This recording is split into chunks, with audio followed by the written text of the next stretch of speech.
Assalamualaikum warahmatullahi wabarakatuh. Waalaikumsalam warahmatullahi wabarakatuh. Bismillahirrahmanirrahim. Alhamdulillahi rabbil alamin. Wassalatu wassalamu ala ashrafil anbiya'i wal mursalin wa ala alihi wa ashabihi al-mujahidin at-tahirin, amma ba'du. Bersabda Rasulullah sallallahu alaihi wasallam, "Iza sarratka hasanatuka wa sa'atka sayyi'atuka fa anta mu'min."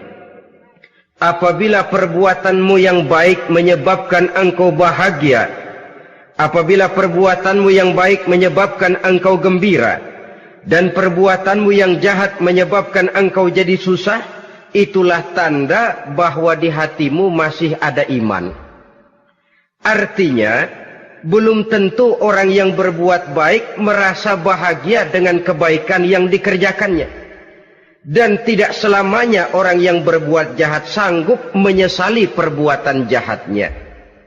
Oleh karenanya, apabila iman masih ada, apabila hati masih hidup, perbuatan yang baik menyebabkan orang gembira, perbuatan yang jahat menyebabkan orang susah dan gelisah hatinya. Ini mengandung pelajaran. Sekali kita berbuat baik, jangan sekali-kali menyesali kebaikan itu. Sebaliknya, satu kali kita melakukan kesalahan, hendaknya selalu menyesalinya. Kadang-kadang dalam kehidupan, karena orang tempat kita berbuat baik itu rupanya membalas air susu dengan air tuba, kita lalu menyesali kebaikan. Lahirlah kata-kata, "Nyesal saya nolong dia." Ibarat pepatah katanya, nolong anjing kejepit. Waktu kejepit setengah mati kita tolongin, begitu selesai dia dari kejepitnya malah kita digigitnya. Saudara hadirin yang saya muliakan, dalam kehidupan sehari-hari barangkali ini kena filsafat yang disebut dorong mobil mogok. Ketika mobil mogok setengah mati kita dorong, begitu mesin hidup ditinggalkannya kita di belakang. Sesungguhnya perbuatan kita yang baik tidak harus disesali. Karena disesali atau tidak, toh perbuatan itu sudah kita lakukan. Dan penyesalan atas segala kebaikan hanya akan mengurangi nilai pahala kebaikan itu sendiri. Berbahagialah apabila berbuat baik, walaupun orang yang kita melakukan kebaikan membalasnya dengan kejahatan. Menyesalah apabila berbuat kesalahan, apabila melakukan dosa, karena itu pertanda nilai iman yang masih hidup dalam jiwa kita.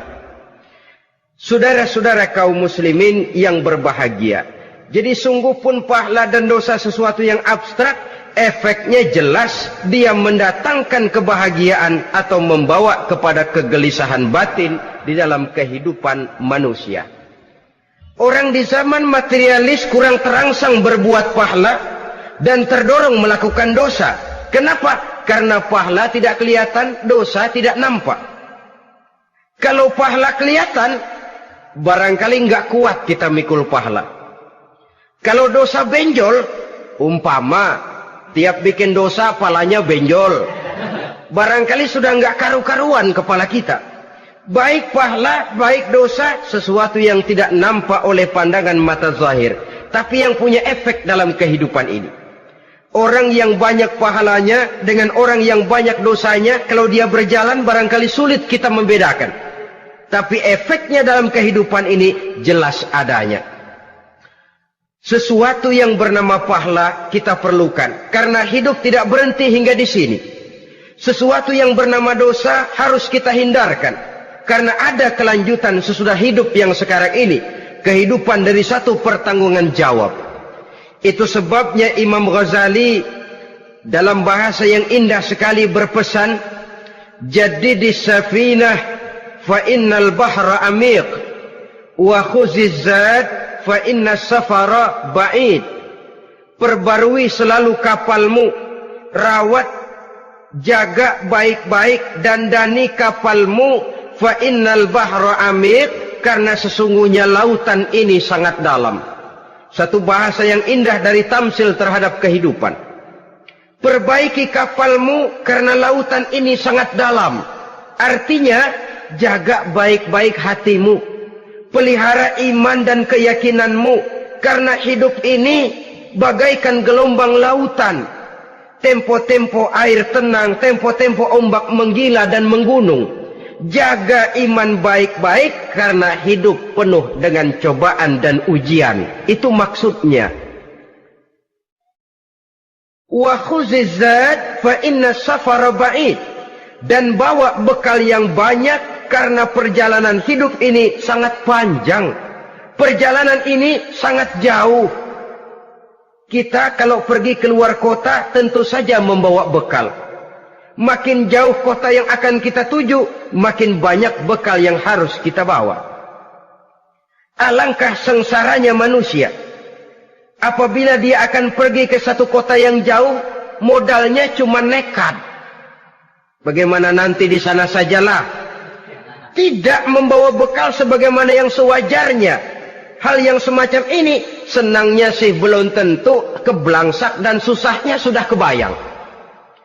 Itu dalam kehidupan di dunia ini. Bagaimana kalau sudah bicara tentang kehidupan yang akan datang? Karena sesungguhnya hidup ini merupakan satu perjalanan yang sangat panjang. Sejak kita tinggal di alam arwah, pada saat jasad belum lagi diciptakan Allah, ruh sudah diciptakannya lebih dahulu. Sampai kemudian kita pindah ke alam rahim, alam kandungan ibu. Untuk kemudian berpindah kepada kehidupan dunia. Dari dunia ini kita pindah ke alam barzakh. Di sana tinggal kita 100 tahun mungkin, 100.000 tahun mungkin, 1 juta tahun mungkin, menunggu saat datangnya kiamat. Lalu dari alam barzakh pindah kita ke alam akhirat. Satu perjalanan yang sangat panjang. Alangkah malangnya, alangkah sengsaranya jika tahu kita begitu panjangnya perjalanan hidup ini, tidak ada bekal yang kita bawa. Artinya kesengsaraan, kesulitan yang bertali-tali sudah jelas akan menimpa kita. Kalau pergi kita keluar kota membawa bekal uang, membawa bekal makanan, apa bekal yang mesti kita bawa? Apabila kita kembali ke alam barzakh, kembali ke alam kubur, berkumpul di padang mahsyar di akhirat nanti, nasi yang mau kita bawa, uang yang mau kita bawa, tentu tidak lagi. Karena kehidupan materialis selesai di atas liang lahat. Bila masuk kita ke liang lahat, disitulah pahala dan dosa memegang peranan yang sangat penting. Maka pada pertemuan malam ini kita akan bicara tentang pahala dan dosa itu. Saudara-saudara kaum muslimin rahimakumullah, yang dinamakan pahala, kata Imam Ali Al-Jurjani dalam kitab At-Ta'rifatnya, ma yastahiqqu bihi ar-rahmatu wal maghfiratu minallahi ta'ala. Sesuatu yang pelaksananya berhak untuk mendapat rahmah dan ampunan dari Allah. Dengan kata lain, nilai pahala adalah akibat dari perbuatan-perbuatan di dalam melaksanakan perintah dan anjuran yang ada di dalam kehidupan agama. Apabila perintah dan anjuran kita laksanakan, nilai pahala itu lalu datang. Nah, nilai pahala dalam Islam, menurut konsepsi Quran, Allah menjelaskan, man jaa bil hasanati falahu asyru amsalihha. Barang siapa yang datang membawa satu kebajikan, barang siapa yang melaksanakan satu kebaikan, maka dia akan mendapat balasan 10 kali dari kebaikan yang dikerjakannya. 10 kali ini pun masih dilipat gandakan dengan 7. 7 ini pun masih dikalikan 100. Dan itu pun masih ditambah dengan pernyataan, wallahu yudha'ifu liman yasha. Allah masih akan melipat gandakan perbuatan baik seseorang yang dikehendakinya. Itulah nikmatnya dalam Islam. Tetapi sebaliknya, wa man jaa'a bisayyi'ati fala yujza illa mislaha. Barang siapa yang melakukan satu kejahatan, dia tidak akan mendapat balasan kecuali sesuai dengan kejahatan yang dikerjakannya. Alangkah rahman dan rahimnya Allah. Orang yang berbuat baik dibalas 10, dikali 7, dikali 100, masih dilipat gandakan pula. Tapi orang yang berbuat jahat tidak akan mendapat balasan kecuali sesuai dengan kejahatan yang dikerjakannya. Ini kan beda dengan sifat kita manusia. Kita ini kadang-kadang kalau dijitak membalasnya mukul. Tapi kalau orang berbuat baik kepada kita, kita enggan untuk berbuat baik kepada orang tadi. Allah tidak mengajarkan begitu. Satu kebaikan berbalas 10. Satu kejahatan berbalas dengan satu kejahatan. Maha Rahman dan Rahim Allah. Bahkan dalam Islam, niat berbuat baik saja mendapat pahala. Sedangkan niat berbuat jahat belum ditulis merupakan satu dosa sampai kejahatan itu dikerjakan oleh orang yang niat tadi. Umpamanya, saudara niat nanti malam giliran pengajian saya mau hadir di majelis taklim. Pas datang waktu malam hujan turun sangat lebat. Saudara berhalangan datang ke majelis taklim, saudara sudah mendapat pahala niat. Tapi saudara niat, nanti malam kalau turun hujan, saya mau bongkar rumahnya si fulan, saya mau curi seluruh harta bendanya. Ternyata malam saudara tidak mengerjakan perbuatan itu belum ditulis dosa sampai perbuatan itu benar-benar dikerjakan. Tapi lalu jangan macam-macam. Kalau begitu niat aja yang baik, biar nggak usah dikerjain. Niat aja pengen ngaji walaupun tidak ada niatan untuk ngaji. Allah lebih tahu tentang apa yang terdetik di dalam hati sanubari kita. Itulah sebabnya sangat dianjurkan orang untuk melakukan segala macam kebajikan. Dan dianjurkan orang menjauhkan segala macam bentuk kejahatan. Karena dia akan berefek melahirkan dosa dan pahala. Dosa dan pahala itulah alat untuk memperoleh kebahagiaan di alam kubur, di padang mahsyar, sampai di akhirat nanti. Di dunia ini mungkin segalanya bisa kita beli dengan yang namanya uang. Keamanan kita bisa menyewa petugas untuk menjaga rumah kita. Kendaraan yang mewah bisa kita beli. Udara yang sejuk bisa kita ciptakan. Siapa banyak uang, dia raja. Mungkin itu di dunia. Tapi bisa apa uang kalau kita sudah masuk ke alam kubur? Bisakah munkar nakir kita sogok? Udah karkir, jangan nanya nih, cepet. Bisakah malaikat azab menyingkir dengan uang semir? Ternyata tidak. Untuk memperoleh kebahagiaan di sana, nilai pahala. Kesengsaraan akan kita dapat kalau kita banyak menumpuk dosa. Oleh karena itu jangan beranggapan, pahala nggak kelihatan, dosa juga nggak kelihatan, biarin saja. Yang tidak kelihatan ini pada waktunya akan memegang peranan yang sangat penting. Tapi tidak cuma untuk menghadapi hidup di situ, kita lalu harus berbuat baik dan meninggalkan yang jahat. Terutama juga di dunia ini. Toh pepatah bilang gajah mati meninggalkan gading, harimau mati meninggalkan belang. Apa yang akan kita tinggalkan setelah kita mati? Kita ingin jasad kita boleh hancur terkubur tanah, tapi nama kita ingin hidup terus, dikenang orang 100, 1000, bahkan 1.000.000 tahun yang akan datang. Ditulis orang dengan tinta emas dalam sejarah, tercatat kita sebagai orang baik-baik. Saudara-saudara kaum muslimin rahimakumullah. Lalu perbuatan apa yang bisa mendatangkan pahala itu? Saudara-saudara, semua perbuatan yang diperintah dan dianjurkan oleh Allah, yang dikerjakan dengan ikhlas hanya untuk mencapai ridho Allah, mendatangkan pahala. Kadang-kadang menurut pendapat kita remeh, tapi nilainya di sisi Allah besar. Itu pahala. Menghitung pahala itu hak prerogatif Allah. Perbuatan yang ringan Allah mau berikan ganjaran yang besar, itu urusan Allah. Misalnya, kata Nabi, la tahqiranna minal ma'rufi syai'an. Jangan kamu menganggap remeh perbuatan baik walaupun kecil. Jangan merasa sulit melakukan perbuatan yang mengandung pahala. Bertemu dengan teman, muka kita cerah, berpahala. menyingkirkan duri di jalanan berpahala, menolong orang yang sesat, memberitahu orang yang bertanya berpahala. Tidak sulit kalau kita mau. Yang diperintah dan dianjurkan oleh agama itu perbuatan yang mengandung nilai-nilai pahala. Masalahnya cuma tinggal mau atau tidak dan dikerjakan dengan ikhlas.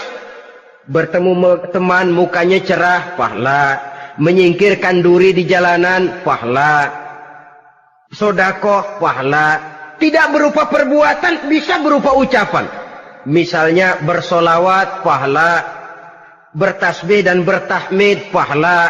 Kata Nabi, kalimatani khafifatani 'alal lisan, saqilatani fil mizan.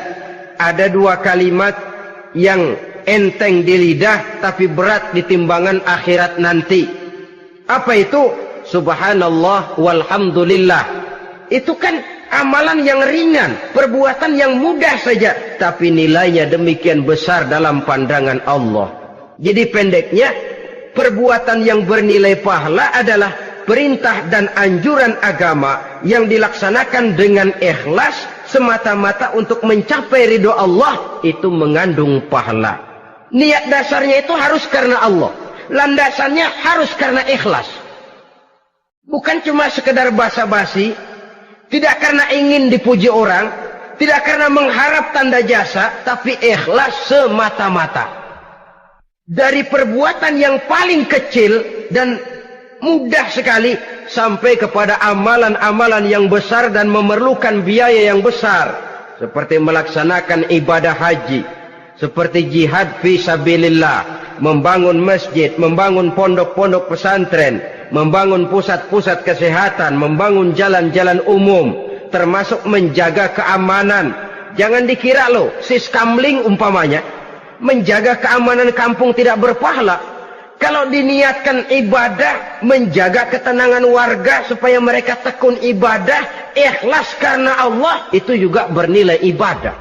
Keluar kita dari rumah, pergi pagi, pulang sore, peras keringat, banting tulang cari nafkah, buat menghidupi anak istri kita. Kalau diniatkan ibadah, melaksanakan kewajiban sebagai kepala rumah tangga, membantu orang tua sebagai anak, itu juga perbuatan-perbuatan yang mengandung pahala. Yang terbaik sesuai dengan bidang kehidupan kita. Ada orang yang dinamakan abid, ahli ibadah, pahala yang paling baik bagi dia banyak-banyak tahajud, sembahyang malam, wirid, zikir, tasbih. Ada yang dinamakan orang alim, pahala yang paling baik buat orang macam ini mengajar, menyebarkan ilmu, mendakwahkan Islam. Ada yang disebut wali, pejabat pemerintah, petugas. Amalan pahala yang paling baik buat orang semacam ini melayani masyarakat, bekerja di bidangnya sesuai dengan profesinya. Saudara hadirin yang saya hormati, jadi dengan demikian perbuatan-perbuatan yang mengandung nilai-nilai pahala ini bisa perbuatan yang menurut kita kecil namun punya nilai besar. Apalagi perbuatan besar dengan biaya yang besar, tentu makin besar juga pahala yang disediakan oleh Allah Subhanahu wa ta'ala. Oleh karenanya, kalau kita bercermin dari ayat Quran, hidup ini kesempatan untuk berbuat baik. Huwallazi khalaqal mauta wal hayata liyabluwakum ayyukum ahsanu amala. Dialah Allah, Tuhan yang telah memberikan hidup dan mati kepadamu untuk menguji kamu, siapa di antara kamu yang paling baik amal perbuatannya. Jadi tidak saya rinci, tapi cukuplah satu penjelasan global. Perbuatan yang berpahala adalah perbuatan melaksanakan perintah Allah atau anjuran Allah dengan dasar ikhlas, dengan tujuan untuk mencapai ridho Allah semata-mata. Lalu apa perbuatan yang mengakibatkan dosa itu? Saudara-saudara, dosa lahir akibat melakukan larangan Allah atau mengerjakan yang dicelaknya. Nah, para ulama ada yang membagi dosa itu menjadi dua bagian. Ada dosa-dosa kecil, ada dosa-dosa besar. Tetapi sebenarnya ditinjau dari segi hakikatnya, kalau sudah melakukan satu kesalahan yang mengakibatkan dosa, jangan dilihat besar dan kecilnya, tapi kepada siapa dosa itu kita kerjakan. Sebab kalau dosa kita anggap satu yang kecil, orang akan terangsang untuk mengerjakan yang kecil-kecil saja. Sehingga dengan demikian, yang kecil pun akan menjadi besar kalau ditumpuk-tumpuk. Sedangkan yang besar bisa saja menjadi kecil kalau selalu diiringi dengan permohonan ampun kepada Allah. Itu sebabnya para ulama sufi, orang-orang tasawuf mengatakan, la saghair ma'al istimrar wala kabair ma'al istighfar. Tidak ada dosa yang kecil kalau dikerjakan terus-menerus, dan tidak ada dosa yang besar kalau digempur tiap saat dengan perbuatan istighfar atau memohon ampun kepada Allah Subhanahu wa taala. Cuma saja pada umumnya, karena dosa-dosa kecil itu lebih mudah taubatnya, dan ada janji Nabi, barang siapa yang meninggalkan dosa-dosa besar akan diampuni dosa-dosanya yang kecil-kecil. Oleh karena itu, pada kesempatan ini kita akan juga bicarakan apa saja yang termasuk klasifikasi dosa-dosa besar, dengan harapan kita bisa menjaga diri, menyelamatkan diri, jangan sampai terjatuh ke dalam dosa-dosa yang besar tadi. Tetapi bukan berarti kita harus terangsang melakukan dosa-dosa yang kecil. Ah, biarin kecil ini, tobatnya gampang. Ah, dosa kelas teri. Ah, dosa itu kan tidak kelihatan. Lalu terangsang melakukan perbuatan dosa-dosa walaupun kecil, kalau berlarut terus-menerus dia akan tumbuh menjadi dosa yang besar. Oleh karenanya jangan sampai mengundang pengertian kalau kita membicarakan dosa-dosa yang besar lalu terangsang melakukan dosa-dosa yang kecil, karena bagaimanapun juga dosa kecil dan dosa besar sama dalam arti kepada Allah kita melakukan kesalahan.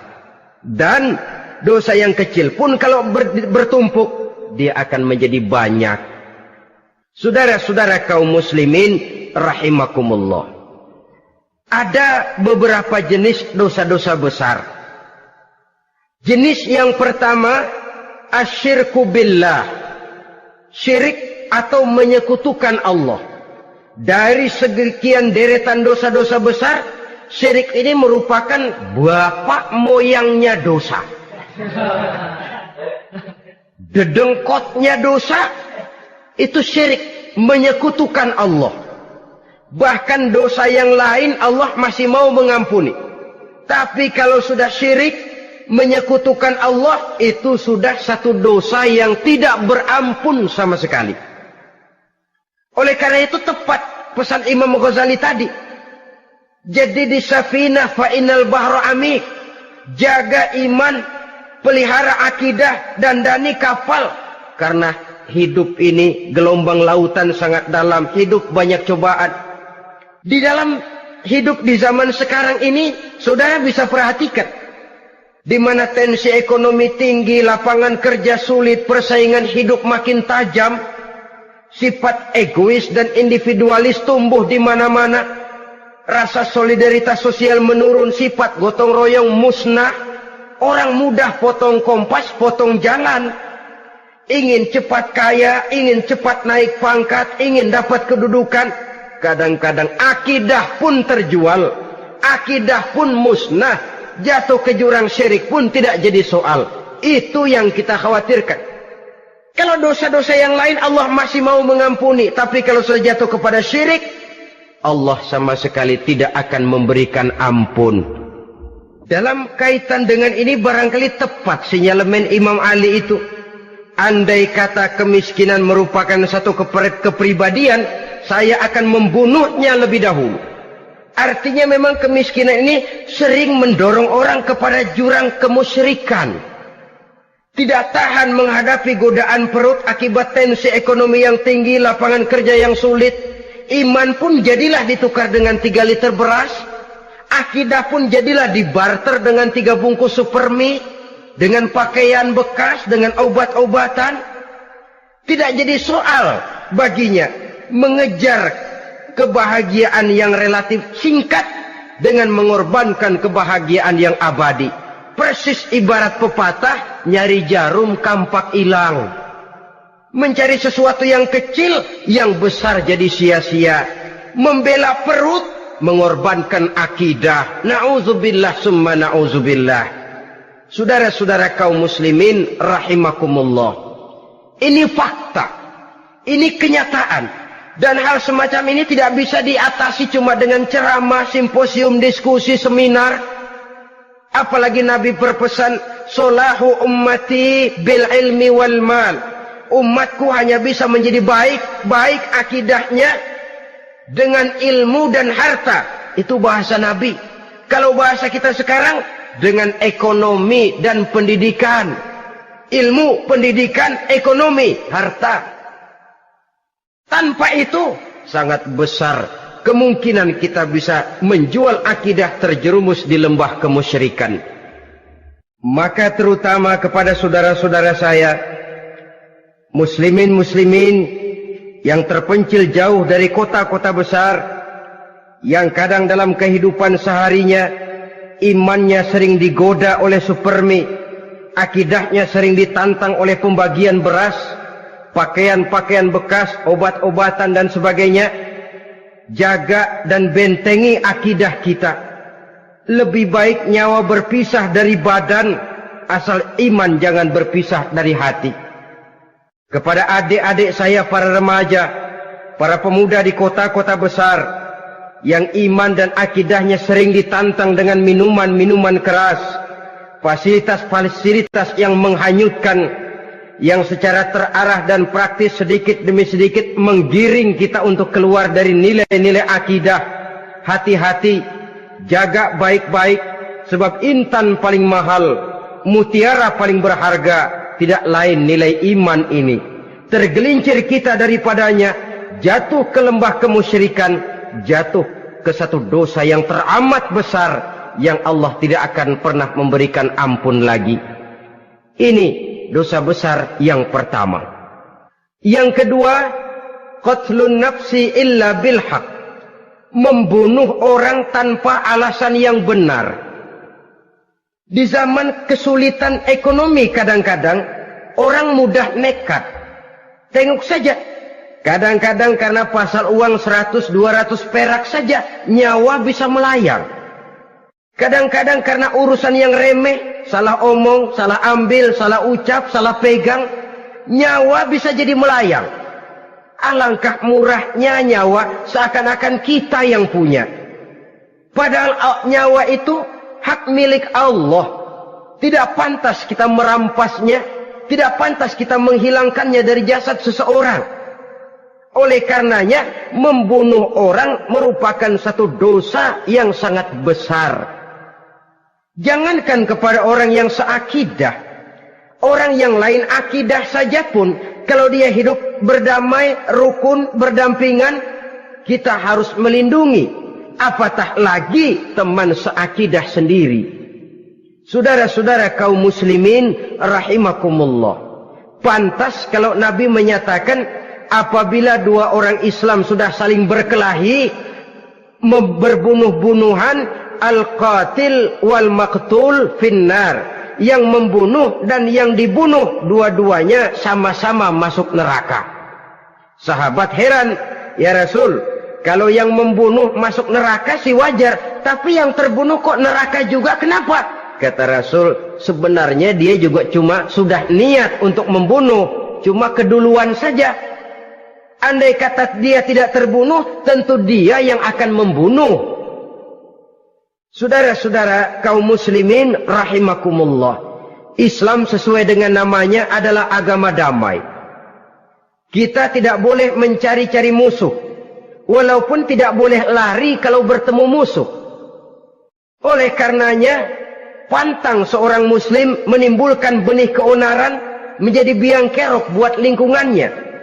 Sesuai dengan namanya, seorang muslim adalah seorang yang dalam hidup senantiasa berusaha menebarkan salam, menebarkan kedamaian, ketenangan dan ketentraman. Dengan prinsip, musuh jangan dicari, bertemu pun jangan lari. Yang ketiga, termasuk dalam kelompok dosa besar ini, syurbul khamr, meminum minuman keras. Termasuk di dalam kata khamr ini ganja, morfin, narkotik. Sebab apa?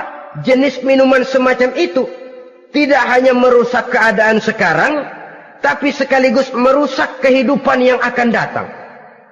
Kalau itu jatuh di tangan generasi muda, artinya kan merusak kehidupan masa depan daripada suatu bangsa. Karena apa? Remaja dan pemuda merupakan bentuk miniatur daripada kehidupan bangsa. Akan bagaimana warna umat Islam di Indonesia. Bahkan akan bagaimana warna Indonesia 30, 40, 50 tahun yang akan datang. Remaja sekarang jawabannya. Kalau remaja kita sekarang ini kerjanya cuma bisa nyekek botol, insya Allah bangsa Indonesia 30-40 tahun yang akan datang akan tumbuh menjadi bangsa teler. Tidak banyak yang bisa kita harapkan. Remaja adalah gambaran masa depan dari satu bangsa, dari satu umat. Dan remaja itu di dalam dirinya secara fitrah terkumpul semua bakat, terdapat semua kemungkinan. Kita ini lahir membawa sifat pemimpin, tapi juga membawa sifat pengacau. Kita ini ada bakat jadi orang jujur, ada bakat jadi pengkhianat. Kita ini ada bakat menjadi orang baik-baik, kita juga punya bakat jadi biang kerok. Kita kemungkinan bisa jadi pemimpin bangsa, tapi juga bisa menjadi pemimpin bangsat.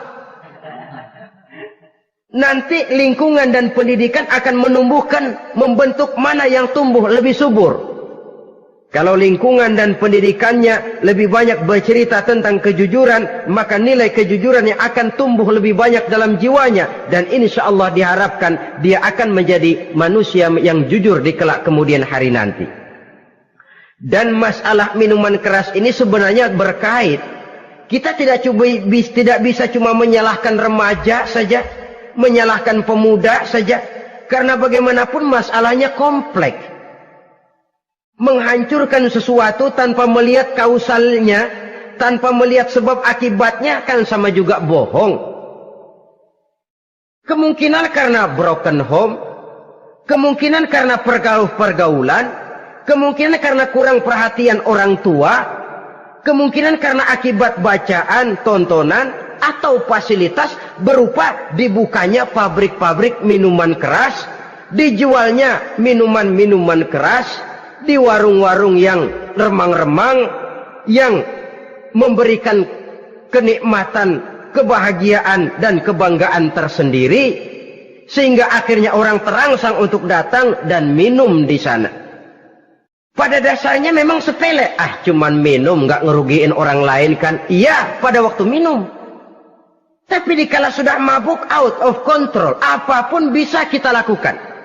Yang kita ucapkan kita tidak sadari lagi, yang kita kerjakan tidak kita sadari lagi.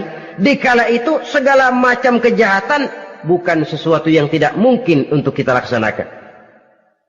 Nggak ngerugiin orang lain, memang pada saat mau minum. Tapi begitu minum, mabuk, kita bisa merugikan orang lain. Setidaknya merugikan diri sendiri. Pertumbuhan IQ menjadi lemah, semangat kehidupan hilang, gairah kerja menurun, kalau tidak ada sama sekali. Lalu apa yang bisa kita lakukan di dalam kehidupan? Dan akan lebih celaka kalau ini menimpa kehidupan generasi muda kita. Kadang-kadang yang ironi ya, kalau yang orang tuanya mampu barangkali masih tertolong, tapi yang orang tuanya kondisi ekonomi lemah masih kepengen teler juga. Orang tuanya nggak mampu masih pengen mabuk.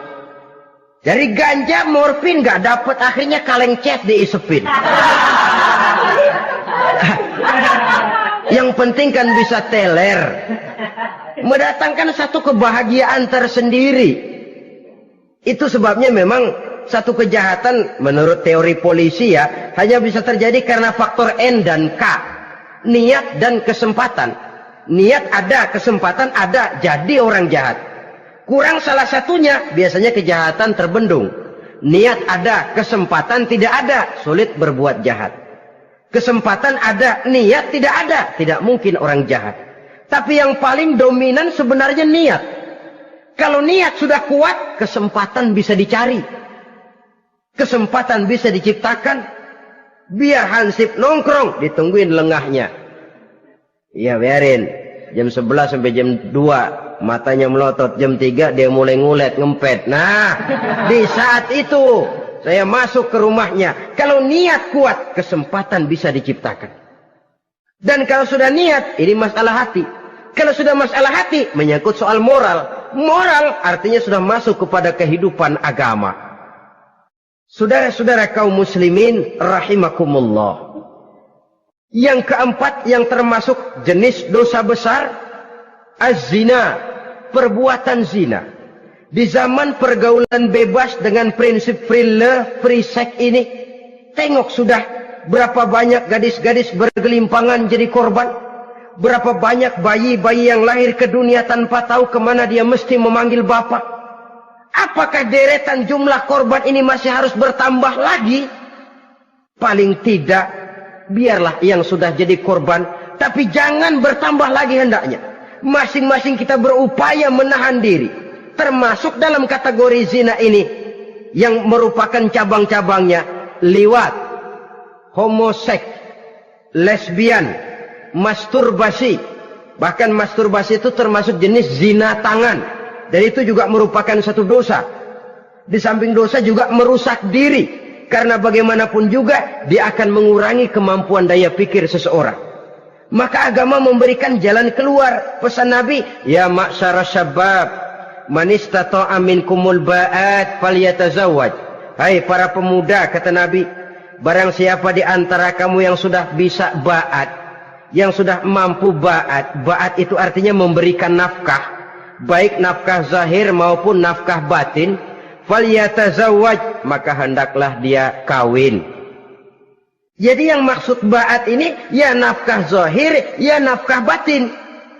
Kita kadang-kadang cuma bisa ngasih nafkah batin saja sudah merasa pokoknya kan saya sanggup untuk kawin, lalu kawin tanpa kehilangan, dengan kehilangan pertimbangan. Saudara-saudara, wa in lam yastati', adapun kalau dia belum mampu, fa alaihi bisyam, hendaknya dia banyak puasa. Fa innahu lahu wija, karena puasa itu akan merupakan benteng jangan sampai orang memperturutkan hawa nafsunya. Andai kata puasa belum hobi, banyaklah olahraga para pemuda, para remaja. Karena dengan olahraga, pemikiran untuk memperturutkan hawa nafsu agak sedikit terkendali dan energi tersalurkan dalam bentuk yang positif. Pendeknya kreatif, banyak kegiatan. Ini pesan Imam Syafi'i tepat itu. Kata beliau, inni ra'aitu wuqufal ma'i yufsiduh in sala taba wa illam yajri lam yatib. Aku melihat air kalau diam rusak, tapi kalau dia mengalir jernih. Air kalau ngendap nggak ngalir, nyamuk nyarang di situ, bisa jadi sumber penyakit. Manusia hidup begitu. Kalau nggak punya kegiatan, nggak kreatif, kerjanya cuma delohom, ayam-ayam, akhirnya jadi ngerusak. Ngomongin orang, si Ano ngapa? Ano. Kebangetan nggak ngapa-ngapain, orang aja dipontenin. Orang diomongin, lahirlah namimah, lahirlah ribah. Saudara-saudara, air itu kalau ngendap ada aja yang nyarang. Tapi kalau dia ngalir, orang ada kesibukan, insya Allah dia tidak akan jatuh kepada sesuatu yang bisa mengundang dosa. Isilah waktu dengan hal-hal yang bermanfaat. Karena hidup ini singkat dan tidak berjalan mundur ke belakang. Mundur hancur, berhenti diinjak orang. Sekali melangkah, jangan surut mundur ke belakang. Homoseks, terlepas dari penyakit kejiwaan. Sekarang ini kan sudah ada persatuan kaum gay katanya. Meminta perlakuan yang sama dan agar dibolehkan kawin sesama mereka. Secara manusiawi boleh. Secara manusiawi kita hargai mereka. Tapi dari kacamata agama, ini jelas merupakan penyimpangan. Dan penyimpangan merupakan suatu dosa. Terlepas dari pertimbangan manusiawi. Jangan karena terlalu memperturutkan suara manusiawi, lalu kita mengesampingkan agama. Termasuk lesbian, wadon karo wadon. Kalau homo itu kan lanang karo lanang katanya. Saudara-saudara kaum muslimin rahimakumullah, ini bukan penyakit baru. Liwat, homoseks sudah dikenal dari zamannya Nabi Lut. Laki dengan laki. Lesbian dari zaman istrinya Nabi Lut. Terlepas dari penyakit kejiwaan, dari segi agama, ini merupakan penyimpangan dan merupakan dosa yang besar. Yang kelima, yang termasuk jajaran dosa kelas kakap, qazful mu'minina wal mu'minat, menuduh orang mukmin yang baik-baik, laki atau perempuan, melakukan perbuatan zina sehingga hancur namanya di masyarakat. Ini merupakan satu perbuatan dosa yang sangat besar dan sangat dimurkai oleh Allah. Saudara-saudara kaum muslimin rahimakumullah. Oleh sebab itu tentang masalah ini, kalau memang tidak ada saksi, jangan sembarang kita enteng lidah menuduh orang lain berbuat zina, menuduh orang lain berbuat serong. Dosanya kelewat besar di dalam kehidupan. Karena apa? Mencari harga diri itu berat, memelihara kehormatan diri jauh lebih berat. Satu kali orang dihancurkan namanya di masyarakat, dia akan terisolir jadinya. Oleh karenanya, berlindung kita kepada Allah, jangan sampailah dihinggapi oleh sifat ini. Karena sentimen kita kepada seseorang, karena hasad kita kepada seseorang, tidak senang melihat orang lain lebih maju, lalu lidah ini seenaknya saja mengucapkan kata. Padahal sanksi dan resikonya sangat besar. Yang kita tuduh barangkali mendapat pahala dari Allah. Kita sendiri yang menuduh tanpa saksi, tanpa alasan yang benar, mendapat dosa yang sangat besar. Saudara-saudara, memang kadang-kadang aneh dalam hidup ini. Seorang pelacur biasanya bisa menjaga mulutnya di masyarakat. Kata-katanya baik, sopan. Kenapa? Karena mulut yang satu sudah tidak terjaga.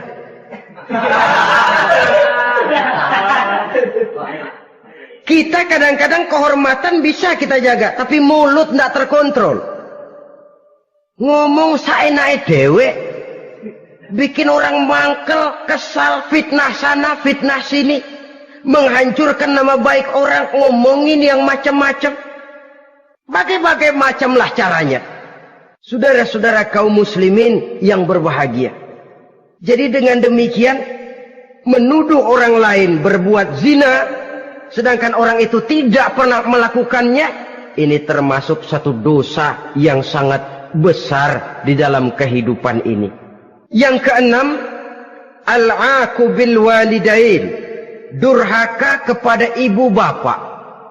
Seorang anak, bagaimanapun banyak nilai ibadahnya, banyak kebaikan di masyarakat, menyandang berbagai macam gelar, pangkat dan jabatannya tinggi, tapi kalau sudah durhaka kepada kedua orang tuanya, alamat hidup tidak lagi membawa keberkahan. Dan itu dosa yang sangat besar. Sampai Nabi sabdakan, ridho Allah ada di dalam keridhaan ibu bapak. Murka Allah pun ada di dalam kemurkaan ibu dan bapak. Walaupun belum tentu setiap kita orang tua, tapi yang jelas setiap kita adalah anak. Dan setiap anak punya ibu dan bapak. Jangan sampai kacang lupa kepada kulitnya. Saudara-saudara kaum muslimin rahimakumullah. Durhaka kepada ibu bapak merupakan perbuatan yang sangat dimurkai oleh Allah. Apalagi ibu yang telah melahirkan kita, bahkan mengandung kita. Begitu juga bapak yang telah berusaha peras keringat banting tulang untuk mengasuh membesarkan kita. Tidak ada perbuatan baik yang kita lakukan untuk bisa menebus kebaikan daripada ibu dan bapak kita. Setidaknya kalau belum bisa berbuat baik kepadanya, kepada keduanya, janganlah menyakiti hati keduanya. Itu saja dulu yang harus dijaga. Kadang-kadang sudah berbuat baik enggak, nyakitin melulu. Sudah nyenangin belum bisa, saban sehari nyakitin saja. Padahal kedua orang tua itu doanya manjur, sebagaimana sumpahnya juga bisa jadi kenyataan. Dan sering bahkan menjadi kenyataan. Sampai ibu bapak sudah wafat, sudah meninggal sekalipun, kewajiban berbakti masih harus terus dilakukan oleh seorang anak. Lalu yang ketujuh, at-tawalli yaumaz zahfi, berpaling pada hari pertempuran. Orang sedang sibuk-sibuk menghadapi musuh, maksudnya berjuang membela agama ini, dia lari menyelamatkan diri. Pengecut, mental munafik. Ayo, kalau demi agama, mari kita maju ke depan. Allahu Akbar. Yang besar Allah, yang lain kecil semua. Maju. Orang lain maju serentak, dia mundur jauh ke belakang. Mental munafik, mental calo istilah sekarang ini. Oh, itu calo, mental calo. Tuhan gedek banget itu. Coba ya, calo itu paling sibuk nyuruh penumpang naik. Tapi sementara penumpang naik sampai ke tempat tujuan masing-masing, calonya nggak kemana-mana, diem aja di situ. Cuma orang aja disuruh naik. Saudara-saudara, kerja bakti, orang turun ke comberan, dia naik ke tempat tidur. Mundur di hari pertempuran, menyebabkan orang lain gugur, dia sendiri menyelamatkan diri. Mental pengecut, mental munafik, itu merupakan dosa yang sangat besar. Saudara-saudara kaum muslimin rahimakumullah. Itu sebabnya agama itu memerlukan keberanian. Memang, tapi bukan keberanian yang tanpa perhitungan. Sebab berani tanpa berhitung namanya berani babi. Kita berani kalau benar, kita harus takut kalau salah. Jangan dibalik. Salah berani, nekat namanya. Benar takut, pengecut namanya. Orang yang pengecut adalah orang yang takut membela kebenaran. Orang yang nekat sesungguhnya udah salah nggak malu lagi. Udah salah nekat lagi. Merasa rugi berbuat kebaikan, puas kalau berbuat kejahatan. Padahal Nabi pesan, siapa yang berbuat dosa sambil tertawa, nanti dia akan masuk neraka sambil menangis. Karena itu dipesan pula di dunia ini, sering-seringlah mencuci mukamu dengan air mata taubat. Cuci lidahmu dengan zikir kepada Allah. Bersihkan hatimu dengan air ikhlas. Saudara-saudara kaum muslimin rahimakumullah. Kan ada toh orang berbuat baik nggak gembira, tapi berbuat jahat malah puas. Atau sama saja orang lain berbuat baik, hatinya kesel. Orang lain berbuat jahat, dia malah mendukung. Atau orang lain tergelincir berbuat jahat, dia malah girang. Ini kan tidak objektif. Karena yang berbuat baik, orang yang dia keselin, dia nggak seneng. Tetapi karena yang berbuat jahat, orang yang dia senengin, dibenerin juga. Itu nggak objektif namanya. Mundur di hari pertempuran pada saat saudara-saudara kita sedang menghadapi musuh, sikap pengecut yang sangat dibenci Allah. Yang kedelapan, termasuk kelompok dosa besar, aklu malil yatim, makan harta anak yatim. Kadang-kadang ada orang mengeksploitir loh nasib anak-anak yatim. Karena biasanya para dermawan peka kalau mendengar nasib yatim, memberikan santunan. Si yatim belum makan, yang ngurusin udah pada kenyang. Mengeksploitir, memakan harta anak yatim termasuk dosa yang sangat besar. Sehingga Nabi pesan, ana wa kafilul yatim kahataini yaumal qiyamah. Aku dan orang yang menyantuni anak yatim seperti dua jari ini di hari kiamat. Rumah yang paling dimuliakan Allah adalah rumah yang di dalamnya ada anak yatim yang hidupnya dihormati, hidupnya disantuni, keperluannya dicukupi. Maaf saja, tahap kita menyantuni anak yatim ini baru tahap setahun sekali. Kalau Muharram kita agungkanlah, kita besarkan. Lebaran yatim katanya. Kita kumpulkan dana, kita usap kepala yatim, kita kumpulkan beras, kita bagikan hari itu. Perkara bulan depan kelaparan, kita tutup kuping. Perkara bulan berikutnya dia kelaparan, kita masa bodoh. Bahwa di bulan Muharram kita santuni yatim piatu itu sudah baik. Tapi akan lebih baik lagi kalau kita sanggup menjadi bapak asuh mereka, memikirkan sekolah mereka, ada kontinuitas. Kalau mereka diasuh oleh orang lain, lalu bertukar agamanya, berpindah akidahnya, kita ngomel habis-habisan. Tapi kita ada kemampuan, kita tidak mau berbuat semacam itu. Ya sama juga bohong namanya. Saudara-saudara kaum muslimin rahimakumullah. Orang yang menyantuni yatim mendapat pahala besar. Tapi orang yang mengkorup harta anak yatim, dosanya juga sangat besar. Berhati-hatilah kalau kita diberikan kepercayaan oleh masyarakat untuk mengurus anak-anak yatim. Karena pahalanya besar, resikonya juga besar. Yang kesembilan, syahadatuz zur, sumpah palsu. Sebab sumpah palsu ini menggunakan nama Allah untuk sesuatu yang tidak benar. Nama kita saja dibawa untuk yang tidak benar, kita jengkel.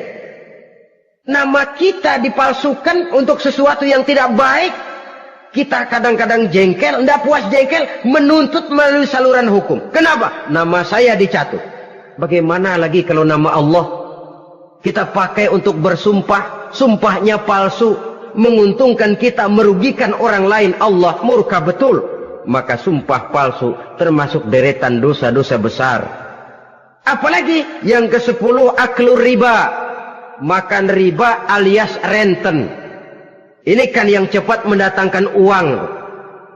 Kadang-kadang kalau yang bikin riba itu orang awam barangkali, ya masih kita maklumi. Kadang-kadang penyakit ini datang menimpa mereka juga yang kita kenal kebaikannya. Bahkan suka datang ke musola, rajin ke masjid kadang-kadang. Riba masih dimakannya. Karena ini cara cari duit paling enak. Duit utuh, tambahnya terus masuk. Na'udzubillah summa na'udzubillah. Itu yang diibaratkan dalam perjalanan Mi'raj waktu Nabi diperlihatkan neraka. Orang perutnya sebesar rumah dililit ular. Diseret-seret itu hancur perutnya. Dibulatkan lagi, diseret lagi, hancur lagi. Dibulatkan lagi, terus menerus begitu. Dia berteriak, mengerang, mengeluh, mengaduh kesakitan. Nabi tanya, itu apa Jibril? Itu contoh dari umatmu yang suka makan riba Muhammad. Makan renten. Saudara-saudara, ini kan mencekik leher orang. Orang sedang kesulitan. Kelihatannya sih baik, menolong. Tapi di belakang menolong itu nyekek. Di belakang nolong itu nyekek. Dan nyekek itu sebenarnya tujuan utamanya. Orang yang menjalankan riba pada dasarnya tidak punya peri kemanusiaan kok. Kalau dia kelihatannya mau menolong, kelihatannya motifnya mencari untung di belakang itu. Jauh dari kemanusiaan. Yang ke-11, saudara-saudara, termasuk jajaran dosa besar itu, qat'ur rahim, memutuskan silaturahmi, marah, hobi sama marah. Kalau 3 hari nggak marahan sama orang, ngebet palanya. Selalu nyari gara-gara. Kalau udah marah berlaku perpanjangan waktu. Tahun, 2 tahun, kadang-kadang seumur hidup. Saudara hadirin yang saya muliakan. Apalagi mengurangi timbangan termasuk kelas dosa besar. Makan suap termasuk dosa besar. Semir menyemir dosa besar. Apalagi